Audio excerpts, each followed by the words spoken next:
के बीच में अपने मिश्रा भाई जी बैठे हैं, तो मिश्रा भाई जी अपने बातें सुनाएंगे, शुभाशीष देंगे। ओम शांति। ओम शांति। ये प्रोग्राम तो मेरा ड्रामा अनुसार 7 तारीख को फिक्स हुआ, क्योंकि मैं पहले ऊपर नीचे हो रहा था कि आना है कि नहीं आना है माउंट आबू से, क्योंकि ऑपरेशन कराने के बाद डॉक्टर से राय ली जाती है। तो पहले ये था कि अपनी बाइक से चले, तो डॉक्टर बोला नहीं अभी आपको ऐसा नहीं है, आप ट्रेन से जा सकते हैं। तो फिर तत्काल टिकट करा कर, क्योंकि मोनी बहन जो बड़ों में प्रोग्राम था, पहली बार इतना बड़ा प्रोग्राम किया था उन्होंने, तो बोली मिश्रा भाई आपको अनुभव है तो आप आएंगे तो अच्छा रहेगा, तो आना हो। तो कहने का तात्पर्य आज बाबा ने क्या बोला कि दर्पण है, दर्पण क्या करना है, दर्पण में मुझे अपने आप को देखना। दर्पण किस लिए होता है? देखने के लिए होता ना। तो क्या देखना?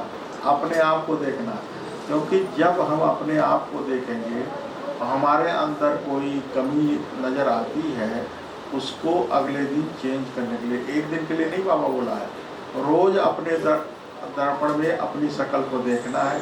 क्योंकि ब्रह्मा बाबा जो पुरुषार्थ किए 16 कला संपूर्ण स्थिति को भाई, तो क्या किया, रोज दादी को क्या करते थे, वतन में जाओ अब मेरा स्वरूप देखो कैसा है, और जो वहाँ बैठा हुआ ब्रह्मा बाबा उसका स्वरूप देखो। तो क्या करते थे बाबा, रोज अपने दर्पण में अपने आप को देखते थे कि हमारे अंदर कितना चेंज हुआ। तो हमें क्या करना है, जैसे बाप ने हमारे किया वैसे बच्चों को क्या करना, फॉलो करना है। लेकिन हम क्या करते हैं क्लास में, तो हाँ जी मैं दर्पण में देखूंगा, ये करूंगा, लेकिन जाने के बाद क्या करते हैं, हम दूसरों को देखने लग जाते हैं।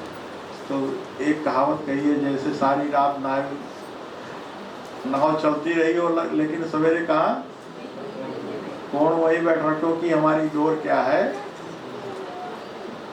बंधी हुई है, वो लंगर का वहाँ बंधा हुआ। तो जब तक हम छोड़ेंगे नहीं तब तक आत्मा क्या है वो नहीं पाएगी। तो इसके लिए क्या करना, रोज अपने आप को एक सोमान देना है।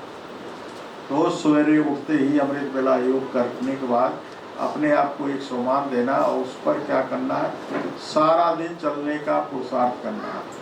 जैसे बाबा ने 4 पेज की मुरली तो बता दी, याद तो 2, 4, 10 पॉइंट याद रहेगा, लेकिन अगर उसमें से कोई एक पॉइंट आपको जो अच्छी लगी उसको धारण करने लगे, दूसरे दिन बाबा जो दूसरी पॉइंट करते, तो क्या होगा, फिर क्या होगा, हमारे अंदर से कमियां निकलती जाएंगी और हमारे अंदर क्या अच्छाइयाँ भरती जाएंगी। ऐसा नहीं कि सारा एक दिन में हम क्या बोलते संपूर्ण बन जाएंगे, नहीं। जब तक हम अपने अंदर को अच्छाइयाँ नहीं भरेंगे तब तक हमारे अंदर से बुराइयाँ नहीं निकलेंगी। बाबा ने क्या पुरुषार्थ किया, सबसे ज़्यादा आँखें क्या करती हैं, धोखा देती हैं। हम क्या करते हैं, लोग सारा दिन कितनी बुराइयाँ देखते हैं, और जब बुराइयाँ देखते हैं तो अपने अंदर वो स्वतः ही धारण हो जाती है। तो मुझे वो दिन याद है, मैं कई बार सुनाया भी हूँ।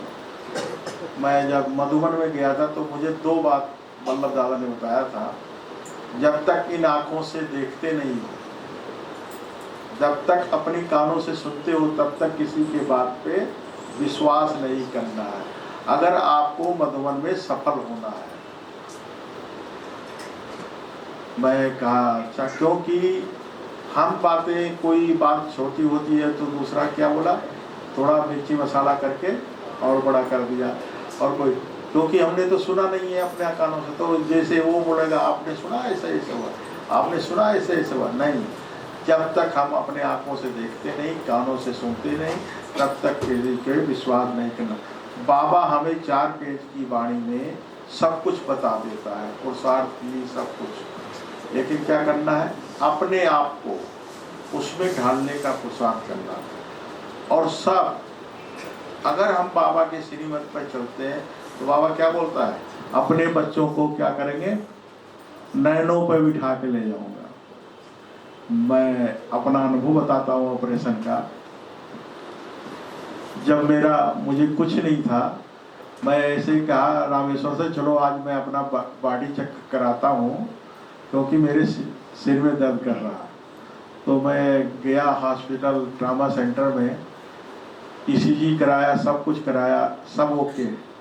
जब सीटी स्कैन कराया तो उसमें कोई थोड़ा दिक्कत थी, तो मैं कहा चलो ये तो है, फिर देख लेंगे। फिर रात को रामेश्वर बोला नहीं आप ऐसा करो, डॉक्टर से बात करो, अगर बोलते हैं तो हम अहमदाबाद चलते हैं।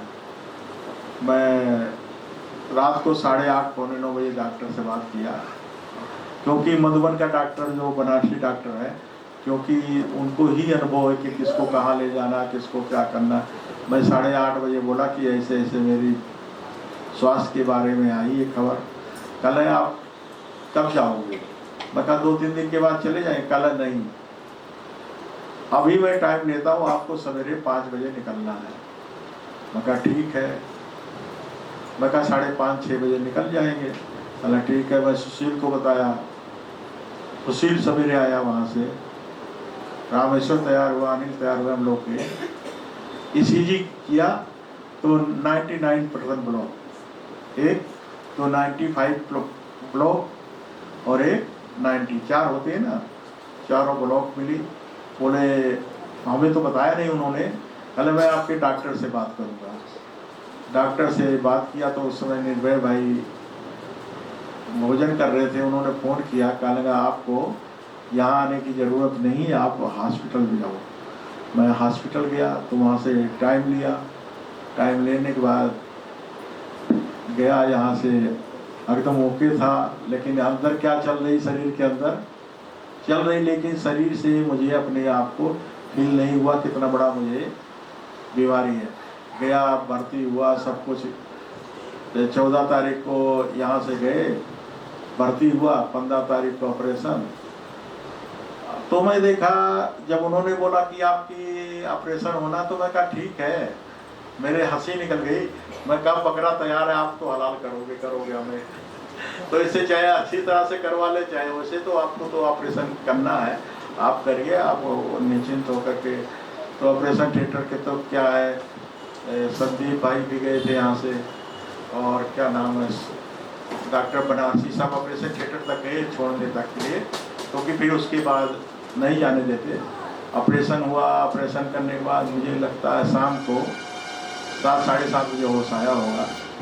तब तक डॉक्टर बनारसी हॉस्पिटल में ही थे। जब होश आया तो बोले मैं अब जाऊँ मधुबन? में कहा आप जा सकते हो। तो 5 दिन हॉस्पिटल रहे, 6 दिन वापस आ गया। लेकिन मुझे फीलिंग नहीं हुआ, केवल 24 घंटे ही थोड़ा तकलीफ था, और इसके बाद तकलीफ नहीं। शरीर तो थोड़ा हो जाता है, लेकिन ये सब ऑपरेशन के बाद मुझे फीलिंग नहीं। मैं 15 दिन पे क्या बोलता अपने सेवा पे आ गया था, क्योंकि अभी बाईपास का नया टेक्नोलॉजी निकला हुआ है। पहले तो होते थे यहाँ से लेकर के यहाँ तक पूरा हनुमान जी बना देते थे, अभी ऐसा नहीं है।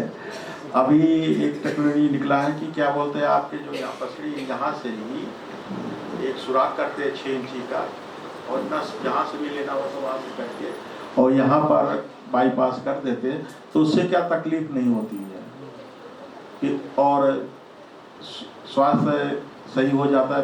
हफ्ते 15 दिन में आप, हम तो हफ्ते भर के बाद चलना वलना, पूरा 1 किलोमीटर चलना, ये सब कुछ करना शुरू कर दिया था। तो कहने का तात्पर्य कौन कराने वाला है? जब हम बाबा को अपना जीवन दिए हैं तो वो अपने आप को संभालेगा, हमें केवल उसके ऊपर विश्वास छोड़ दे। सब बोले कि आपका ऑपरेशन इतना बड़ा हो, कैसे बड़ों ने बोल दिया? मैं कहा जो बड़े बोले हैं उसके हमें फॉलो करना है, हमें किसी की बात को सुनना नहीं है। क्योंकि अगर बाबा को मुझसे जितनी सेवाएं लेनी होगी तो बाबा शरीर को स्वस्थ रखेगा। क्योंकि किसकी सेवा है, हम किसके ऊपर समर्पित है? बाबा के ऊपर है। तो ऐसे ही हमें ही क्या करना है, अपने आप के ऊपर, बाबा के ऊपर बलिहार जाना है। इसके लिए क्या करना, सब कुछ उसके हवाले कर दोगे तो क्या है, वो अपने पलकों पे बिठा कर ले जाएगा। ओम शांति। क्योंकि आप लोगों का भी